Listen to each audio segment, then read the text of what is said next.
months at this point. So, I mean, what's the emotion like for you right now being back on a fight week again? Yeah, it's a little, it's different than what I remember, for sure, especially dealing with all these COVID protocols and all this. This is my first time dealing with it. It's different. The nerves are a little different.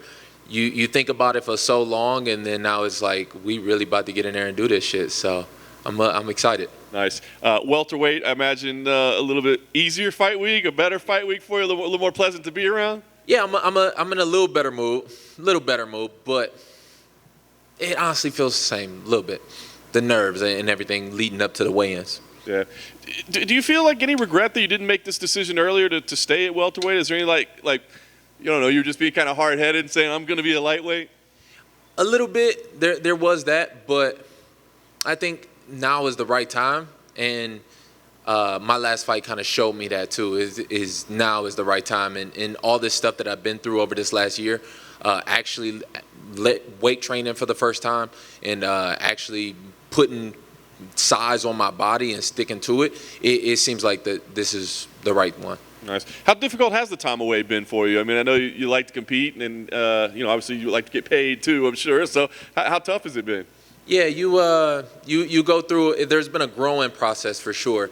Not being able to compete. There's one thing in kind of sitting out and just taking a couple times, but there's another in not being able to do it. So going through my knee surgeries and barely even being able to walk and run and jump, it took a while for me to really get that itch again, and really be able to scratch it. So I'm excited I can finally do it on Saturday.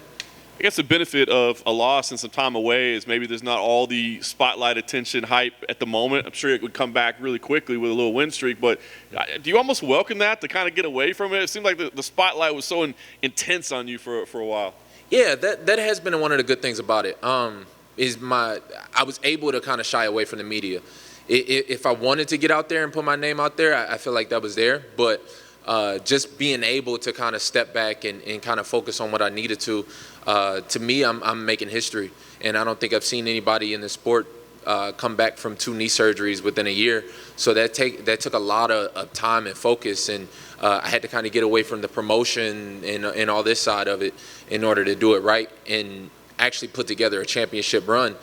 The first time I fought for a championship, it just kind of fell into my lap. Just off of popularity, and like you said, it was a big spotlight on me. But this time I can kind of walk myself into the light, and when I get there, I'll be a lot more prepared. That's awesome. What did you think when they originally gave you kind of the young undefeated prospect guy? Did you was part of you like, hey, what are we trying to do here? Nah, not really. I mean, I felt like we were the same. You know, we were both the same age, about the same size. His skill set's very similar to mine, so I thought it was an even fight. I didn't look at it like they were trying to hype somebody else up off of me, for sure. Nice. Then you get the change in matchup. What did you think when they came to you with the new name? Was this an opponent that appealed to you, or is it just something that you got to do to stay busy and get a fight? At first, that's what it was. It's just I just want to fight. You know, I went through almost 12 different guys trying to find a fight. So when he stepped up and he wasn't one of those names even, I just was excited to get in there and do it, and it didn't really put too much. I had never really heard of him before. I remember the big 1986 on his chest, and that's about it.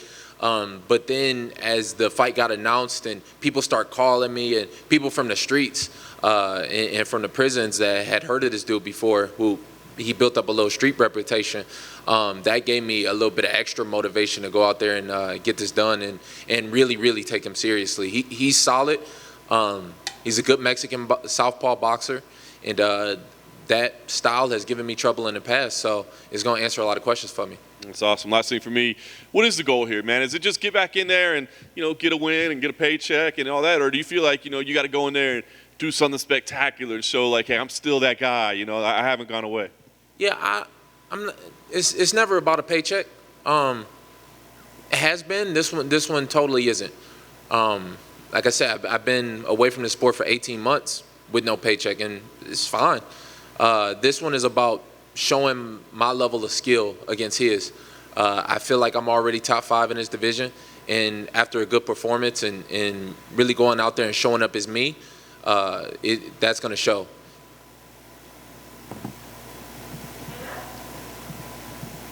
Kevin, thank you for taking the time. If there were too many or none, how many adjustments did you make in fight camp to the height and reach of D-Rod, his game plan, how he has that great jab, so on and so forth? Yeah, we had to make a lot of adjustments. Getting ready for Sean Brady, who was more of a wrestling style, I had to switch up my stance even. And with that, you switch up a lot of the techniques and the game plan. But working with Faraz Zahabi, working with Eric Nixick, and my longtime Dewey Cooper, working with them, we came up with the right game plan very fast, and within 2 or 3 weeks, I was able to put it together. And obviously, touch on that a little bit. It must have kind of raised a little flag if people were hitting you up, making sure you came correct against D-Rod if he had developed that credibility to where like, hey, he's on your radar now. Yeah. At first, it was just, let's just get out there, let's just show off, let's just fight, and just show up as me. But then when I got people that are like, no, this dude's serious, it's like that kind of raised the stakes for me a little bit.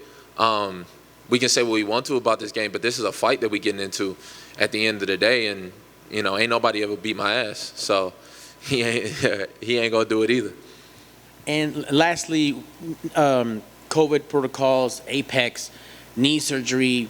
How's the progress been, the evolution of Kevin Lee? Because not that long ago, you were at like a Lee's Discount Liquor here doing autograph signings, and people were coming through.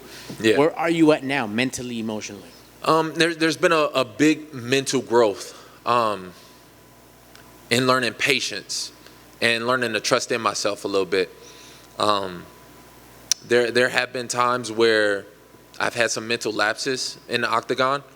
The only way we're really going to know if I've overcome them is on Saturday. But going through this whole process this last year, I really felt like I have in being able to trust in myself and really believe in my ability to go out there and actually perform and not step into my own way. There's been some self-sabotage of knowing that so many people can see I could be this great superstar in this sport and all this, and there's some self-sabotage that comes along with that, and it takes a growing process in order to overcome that. Excellent. Trust in the process, and good luck on Saturday. Thank you. All good. Thank you.